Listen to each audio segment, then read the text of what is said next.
All right, so are you ready for this? We're doing a deep dive, and it's on a character you might not expect. Christopher Nedry.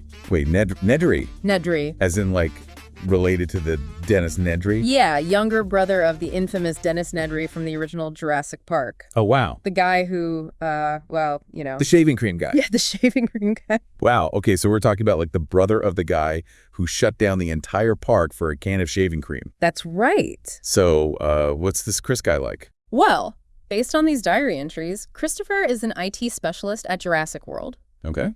Clearly brilliant, maybe a little bit on the lazy side. A little bit. So let's dive in. All right, let's get into it. These sources paint such a complex picture of this guy. We see, like, you know, the brilliance when it comes to tech. Yes. And this kind of knack for manipulation, but then there are also these flashes of compassion. It's Right. like, oh, wait a minute. Yeah, exactly. It's not like a clear-cut No. good guy, bad guy situation. Yeah. We're going to see how he interacts with others, what makes him tick, and ultimately try and answer the question, what are Christopher Nedry's true goals? What are his goals? Exactly. So who is this Christopher guy? From what I've seen, he's this incredible programmer. Yeah. Like a real hacker, just like his brother. But instead of going for big cash, Christopher seems to be motivated by something else, something a bit more mischievous. Before we get too deep into, you know, Right. the psychology, can we talk about his quirks? Oh, yeah. This guy is seriously funny. Yeah. I mean, the obsession with chips, Oh, my God. like yeah. specific flavors, reward systems, the whole bit. I love it. It's amazing. It's like he has this whole chip-based economy running in his office. Yeah. Like, I bet he stashes them everywhere. Yeah. Desk drawers inside his computer. Who knows? And then, like, this aversion to any kind of physical activity. Yeah. Like, he loves his comfy office chair. Right. And he even uses his weight to his advantage. Yeah. You know? Yeah. Like, good luck moving me, pal. Yeah. That's great. It's hilarious, but then you see these glimpses Right. of this, like, darker side. Yeah. Zero respect for authority. Right, which makes him so Right. unpredictable and potentially dangerous. Exactly. Right, because he's not afraid to bend the rules Totally. to work outside the system. He is a tester. Yeah. Pushing people, seeing how far they'll bend. He loves being the smartest guy in the room. Right. The one pulling the strings. Yeah. What happens when someone tries to pull his strings, though, Right. when he loses control? That's a scenario with some potentially explosive consequences. So here's the big question. Okay. Is Chris a hero, a villain, or something in between? Right. I mean, we've seen him do some pretty shady stuff, We have. but he's also saved people's lives. He's almost impossible to categorize. That's true. He exists in this moral gray area Mm-hmm. where his actions can be both Yeah. beneficial and destructive. Like he's playing both sides. Yeah. Hedging his bets. Right. Like he wants to be the savior, but he's not afraid to be the saboteur either. And that Yeah. makes him fascinating to study. Yeah. He really embodies the duality Yeah. of technology itself. You know, it can be a force for good, Right. but it can also be a tool for manipulation, Yeah. control, Mm-hmm. even destruction. And it's up to the individual how they wield that power. Precisely. Chris Nedry is a cautionary tale.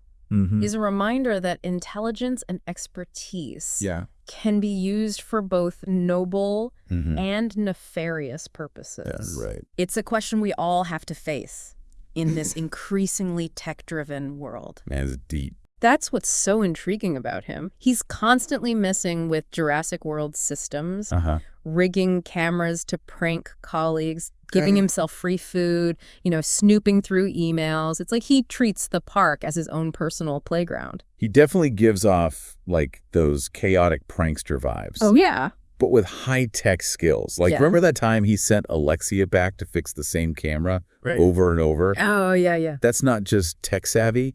That's a deliberate choice to mess with someone. Yeah, and it really raises the question of where's the line between a harmless prank and something malicious? Yeah.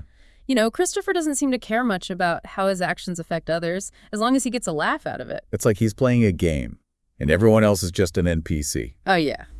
Speaking of which, he seems to be a bit of a lone wolf. Yeah. Very limited social circle, keeps to himself a lot, generally views people as either pawns or obstacles in his little schemes. His self-proclaimed nerdy cave, it perfectly captures that, right? It's his little world where he can control everything, tinker away, and just be in his element. Yeah, but even lone wolves need allies sometimes, right? Right. That's where Gregory Morrison, a.k.a. Pat Foley, as Christopher calls him, Pat Fall. comes in. Yes. Their partnership it's hilarious and kind of scary at the same time. Yeah. Like, they're obsessed with controlling the park's food supply, trying to eliminate vegetables and create this paradise of greasy burgers and fries. Oh, come on. Everybody loves a good burger and fries. Of course. This weird mix of silliness and this total disregard for the rules or anyone else's well-being. But it's not all fun and games, especially when you look at how Christopher treats women in the park.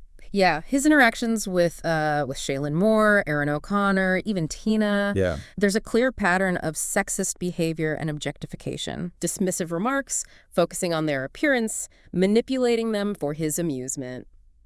It's not a good look. Yeah, that sprinkler incident with Shaylin was just not cool. What did he do? He deliberately triggered the sprinklers, knowing she was walking by, and then made a comment about her not wearing white. Not cool at all. Not cool. No. Shows a deep lack of respect, reducing women to objects for his entertainment. And that same disregard for others extends to his boss, Cole Hudson. Oh, yeah. Their relationship is just straight up antagonistic. Yeah, it's a constant power struggle. Christopher loves to sabotage Cole, undermine his authority, basically revel in any of his misfortune. He actually seems to really enjoy it when things go wrong for other people. Yes. Like during that Cumpy breakout. Yeah. He's practically giddy. He's loving it. Yeah. It's like, it makes you wonder, though, right? Is he intentionally cruel or just completely oblivious to how his actions affect other people? Right. Like, are we trying to shove him in a box that doesn't fit? Yeah, put him in this neat little box. That's what's so interesting. He resists easy categorization. Yeah. He's loyal to Jurassic Park, but he's so cynical about the management. Yeah. Is it just, disillusionment with the courtyard world? Right. Or is there something more personal going on? Yeah. And what about that encrypted file? Oh, yeah. The one with Dennis's name on it. Uh-huh. What's he hiding? Given how tech savvy this guy is, Right. and his, shall we say, flexible morals, what if he's a bigger threat Right. to Jurassic World than we initially thought? He absolutely could be. Yeah. He has this intimate knowledge Right. of the park systems, its security protocols. Right. He could exploit those weaknesses in ways we haven't even begun to imagine. And that encrypted file, Oh, yeah. we're still in the dark Completely. about its content. What if it contains information that could compromise Right. the entire park? It's a wild card. Yeah. No question about it. Yeah, if it holds some kind of leverage over InGen or even like blueprints to their technology, the implications are unsettling, to say the least. To say the least. So we've got this enigma Yeah. lurking in the shadows of Jurassic World. Brilliant board carrying this baggage about his brother Yeah. and potentially sitting on a mountain of damaging intel. And let's not forget, Right. he thrives on chaos. Oh, yeah. High pressure situations, Yeah. things falling apart. Yeah. That's where he comes alive. Right. It's almost like he's waiting for the next disaster so he can step in and save the day. Yeah, but on his own terms. On his terms, exactly. It's like that quote. Yeah. Some men just want to watch the world burn. But here's the thing. Yeah. He also seems to genuinely care about the park, about the dinosaurs. Right. It's like he wants to protect it, Yeah. but also be the one in control. Yeah, and that control is slipping away. Right. He's been demoted, sidelined, surrounded by people he considers incompetent. Right. And he's constantly battling this Yeah. feeling of being overlooked, underestimated. Exactly. So what's his next move? Yeah. Does he try to claw his way back to the top? Right. Or go completely rogue, Ooh. hero villain, or Right. Is he? maybe both? That's the beauty of Christopher Nedry. Yeah. He's full of potential for both good and bad. Yeah. It's impossible to predict which path he'll choose.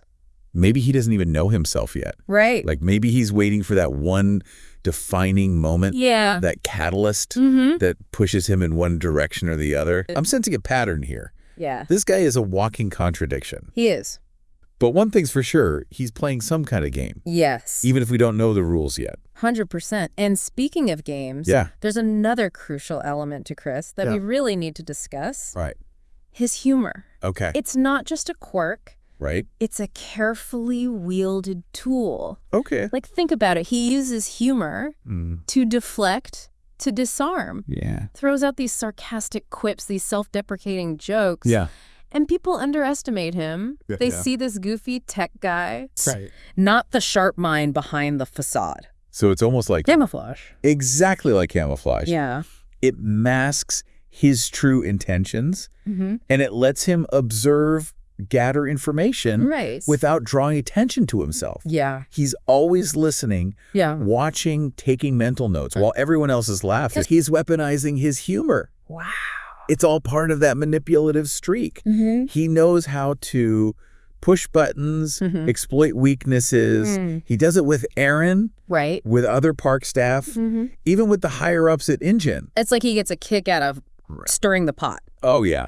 He loves watching things go haywire Yeah. and then swooping in to fix them. Yeah, exactly. It's great. Like, he's the hero, Yeah. but he caused the problem in the first place. Exactly. Yeah. There's definitely a thrill seeker in there. Oh, yeah. He thrives on the unexpected, the adrenaline rush of a crisis. Right. Probably why he's so good under pressure. Like, with the comfy escape, Yeah. he's practically, like, orchestrating it Right. From his office. from his office, yeah. Loving it. And loving every minute of it. Yeah. And, like, he sees it as a game. He does. Yeah. He's always a step ahead. He knows the park's security protocols, Yeah. where the cameras are. Right. He can practically predict how people are going to react. Yeah. That's what makes him so potentially dangerous. Exactly. Okay, but let's go back to this Dennis thing for a second. Okay. I mean, that's a lot to live up to. Yeah. Is Chris trying to, like, Right. escape his brother's shadow, or is he trying to, like, follow in his footsteps? It's such a complex dynamic. You can sense the resentment. Yeah. Like, Chris sees Dennis as the golden child who always got the attention. But there's also this underlying admiration, this desire to be just as good, if not better. Right. And Right. he even says, you know, Jurassic Park has always needed a Nedry. right. Like, it's some kind of, like, Yeah, what does that mean? family destiny or something. Is he trying to continue Dennis's work, Right. whatever that might have been? Yeah. Or prove that he's not Dennis, Mhm. that he can do things differently? Yeah. And that encrypted file. Right. What if it's not just about secrets? Yeah. What if it's about revenge? Oh. Like, what if Chris blames InGen for what happened to Dennis? That's a chilling thought. Yeah. It would certainly explain why Yeah. he's so willing to manipulate, to exploit, to cause chaos Yeah. in the park. Yeah, he could be playing a much deeper game than we realize. Exactly. So we've got this brilliant, manipulative, chaos-loving Yeah. tech genius Mm-hmm. with a possible vendetta against InGen. Mm-hmm. But where does his loyalty lie? Yeah. Who is he really working for? That's the million-dollar question, isn't it? Right. I mean, he's definitely loyal to Jurassic Park itself. Yeah, to the idea of it. Yeah, the idea of it. He takes pride in his work, Yeah. keeping the park running. Right. But he's also so cynical about the people in charge. Yeah, He sees them as just incompetent, right. clueless, easily manipulated. Remember that comment about the new management? Oh, yeah. But it's interesting, right? Yeah. This craving for control and order clashes so much with his actions, Right. which are often, you know, chaotic and unpredictable. Yeah, that's the paradox of Christopher Nedry. Yeah. He wants things his way, but he goes about it in the most roundabout, mischievous way possible. Yeah. And his relationships with certain people in the park, particularly Shivak Garland, Oh, yeah. really highlight this tension. Okay, let's dive into that. What's the deal with Christopher and Shivak? They seem to have a complicated dynamic. It's a fascinating mix of fascination, disdain, Okay. and maybe even a touch of jealousy. Remember Christopher's reaction to Shivak's video confession? Oh, yeah, he like tore it apart, mocking the whole bad boy seeking redemption angle. Right. But at the same time, you could sense that he recognized the power of Shivak's story, Yeah. how it could influence people. Exactly. It's like he sees Shivak as both a threat and a potential tool. Right. And when news breaks that Shivak is returning to the island, Christopher goes into overdrive, trying to manipulate events to his advantage. He starts talking about hacking security systems, suggesting Shivak wear a raptor costume to avoid detection. Yeah. It's like he's turning this dangerous situation into a game Yeah. with no regard for the consequences. And his interactions with Shilin add another layer to all of this. Right? Yeah. He constantly pushes for buttons, especially when it comes to Shivak, you know, mocking their past relationship and generally enjoying her discomfort. It's like he's trying to downplay their connection Right. to make it seem insignificant. Yeah. Maybe to reassure himself that he's somehow better than Shivak. Oh, there's definitely a power play there. A need to assert dominance over someone he perceives as vulnerable, which speaks volumes about his emotional immaturity and his inability to form genuine connections. And this pattern kind of repeats itself with Aaron O'Connor. Yeah. At first, he seems helpful, like offering information, Yeah. even assisting with tasks. Right. But there's always this ulterior motive. Yeah. Remember the incident with the alarm and the sprinklers? Oh, right. He lured Aaron away from Shaylin's office only to create a chaotic scene for his amusement. He uses people exploiting their trust for his own entertainment. Yeah, and he doesn't spare the park staff from his antics either. Right. Like offering to help colleagues set up their offices, only to dismiss it as, like, beneath him. Classic Christopher. He can be generous, but there's always this need to undercut it with sarcasm. Right. To make sure everyone knows he's the smartest one in the room. Okay, so we've seen Christopher, the prankster, the manipulator, the lone wolf, the chip enthusiast. Right. Okay, so we're seeing a pattern here. Pranks, manipulation, a lack of respect for others, a serious rivalry with his boss. It begs the question, what is driving all of this? Is it just boredom? Is it a need for attention? It's complex, right? Yeah. There are hints of this, like deep desire for recognition, this need for control in this, like, chaotic world. Maybe even some lingering resentment over his brother's demise.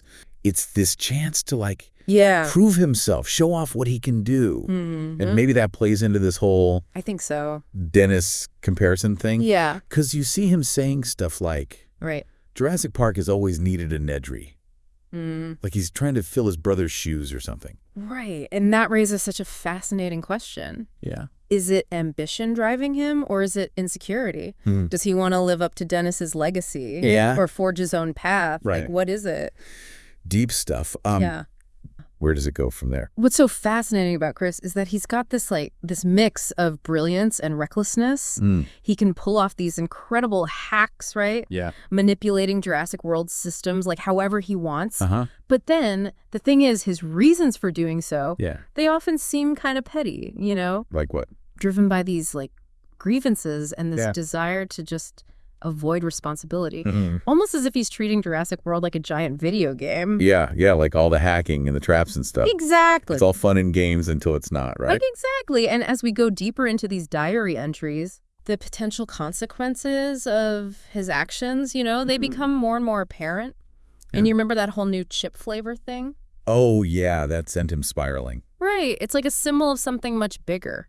Okay. It's about Chris feeling overlooked, undervalued. Like nobody appreciates his talents. Exactly. Yeah. Exactly. Like he's the unsung hero keeping this whole park running. Yeah. While everyone else is focused on the dinosaurs and the profits. He is. This master manipulator who uses technology to orchestrate events and exploit vulnerabilities, but we're never quite sure what his true intentions are. Yeah. His motivations just remain shrouded in mystery. Right. Which just adds to his enigmatic nature. And as the Indominus Rex threat escalates, his actions become increasingly intertwined with the fate of Jurassic World. He's not just a prankster observing from the sidelines anymore, is he? No. He's a player in this game. He is. A force to be reckoned with, albeit a highly unpredictable one. And it begs the question, what role will he ultimately play in this unfolding drama? Oh, good question. Will he be a savior, a saboteur, or something in between? I mean, that's the thing about Christopher Nedry, right? Yeah. He defies easy categorization. He's constantly challenging our expectations, leaving us wondering what he'll do next. He really embodies the complexities of human nature. Yeah. Reminding us that even in extraordinary situations, our actions are often driven by a mix of self-interest, hidden desires, and unexpected bursts of compassion. Okay, so as we delve deeper into the final act of this Jurassic World saga, we're left with more questions than answers about Christopher Nedry. Right. But isn't that the hallmark of a truly fascinating character? Absolutely. He's a puzzle that invites us to examine the motivations behind his actions, you know, to consider the role of individual agency within a larger narrative of scientific ambition and corporate greed. So as you continue to explore the world of Jurassic Park, remember to look beyond the dinosaurs, beyond the spectacle. Yes. Pay attention to the human stories, the complex characters who shape the narrative, even those who operate from the shadows. Because within those shadows, you might just find Christopher Nedry, a bag of chips in one hand, a keyboard in the other, ready to disrupt the system. Yeah. And remind us that even in a world of genetic marvels, it's often the human element that proves most unpredictable. And that, dear listener, is the thought I will leave you with. Okay. Keep an eye on Christopher Nedry. All right. He may be more important than you realize. Well, thanks for joining us on this deep dive into the world of Christopher Nedry. Oh, yeah. We encourage you to, keep exploring his story. Think about the questions it raises about human nature, responsibility, and the potential for both good and bad that exists within us all. And even though we may never fully understand the enigma that is Christopher Nedry, one thing's for sure. What's that? He's left his mark on the Jurassic World story. And his legacy will continue to intrigue and spark conversation. Absolutely. And on that note, farewell, fellow deep divers. Until next time.